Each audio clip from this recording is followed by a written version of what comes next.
दोस्तों, एक बार की बात है। महेश अपने मामा के घर गया हुआ था। दरअसल वहाँ शादी थी और वैसे भी महेश अक्सर वहाँ जाता आता रहता था। पर हर बार वो एक ही बात बार बार पूछता था कि ऊपर छत का कमरा हमेशा क्यों बंद रहता है। तो जवाब में उसे एक ही बात सुनने को मिलती थी कि वो स्टोर रूम है, इसीलिए बंद रहता है। घर में खुशी का माहौल था। अक्सर शादी ब्याह में घर पर कई रिश्तेदार आ जाते हैं, तो सोने की व्यवस्था थोड़ी अलग थी। उन दिनों गर्मी भी बहुत थी, तो पहली रात महेश ने जैसे तैसे नीचे गुजार ली, पर उसका मन अब भी वहीं था। अगर ऊपर का कमरा खुला होता तो अपने दोस्तों के साथ ऊपर सो जाता। दूसरे दिन मामा को घर से बाहर जाना पड़ा, तो महेश ने चुपचाप मामी से ये कहकर चाबी ली कि मामा ने कहा है कि वहाँ कुछ सामान है जो निकालना है। मामी इतनी बिजी थी कि काम के चक्कर में भूल गई और चाबी महेश को दे दी। महेश चाबी लेकर बहुत खुश था, पर वो ये नहीं जानता था कि वो क्या करने जा रहा है। महेश ने जल्दी से जाकर ऊपर कमरे का दरवाज़ा खोला। अंदर कुछ भी नहीं था, बस एक चारपाई रखी थी और पूरा कमरा बाहर के मुताबिक हल्का ठंडा था, जबकि बाहर तेज़ धूप थी।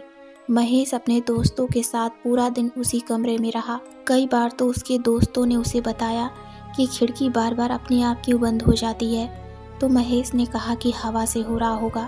धीरे धीरे रात होने लगी और महेश नीचे चला गया, ये चेक करने की कहीं मामा को पता तो नहीं चल गया। पर मामा तो रिश्तेदारों के पीछे लगे हुए थे। महेश चुपचाप ऊपर के कमरे में जाकर लेट गया और तब तक उसके दोस्त भी गहरी नींद में सो गए थे। पर अचानक महेश को ऐसा लगा जैसे किसी ने चादर खींच ली हो। उसने नींद में ही चादर ऊपर खींच ली। वह जानता था कि ये मेरे दोस्त मेरे साथ मजाक कर रहे हैं, और वह चुपचाप लेट गया, यह बोलकर कि परेशान मत करो वरना मामा आ जाएंगे। थोड़ी देर सब शांत रहा कि अचानक उसकी चादर किसी ने फिर खींची और उसके पैरों की उंगलियों को जोर से दबा दिया। वह बोलता रहा कि मत करो प्लीज़, सोने दो। तभी एक सफ़ेद परछाई उसके मुंह के सामने आ गई और वह जोर से चिल्लाया। उसकी आंखें बंद थी, तो उसके दोस्तों ने उठाया और बोलने लगे, क्या हुआ महेश, क्या हुआ? उसके पूरे चेहरे पर पसीना था। वह डर के मारे कुछ बोल नहीं पा रहा था कि तभी अचानक मामा ऊपर आ गए और सभी को नीचे ले गए और महेश को पानी पिलाकर प्यार से पूछा। और जब उसने बताया तो सारे रिश्तेदार डर गए। और फिर उसके मामा ने बताया कि उस कमरे में एक किराएदार रहता था जिसकी किसी कारणवश मृत्यु हो गई थी। वो आदमी बुरा नहीं था, बस चुपचाप रहता था, इसलिए शायद आज तक उसने किसी को नुकसान नहीं पहुंचाया। ये किस्सा हमारे साथ भी हो चुका है, इसलिए हमने वहाँ ताला लगाया हुआ है ताकि कभी कुछ गलत ना हो जाए।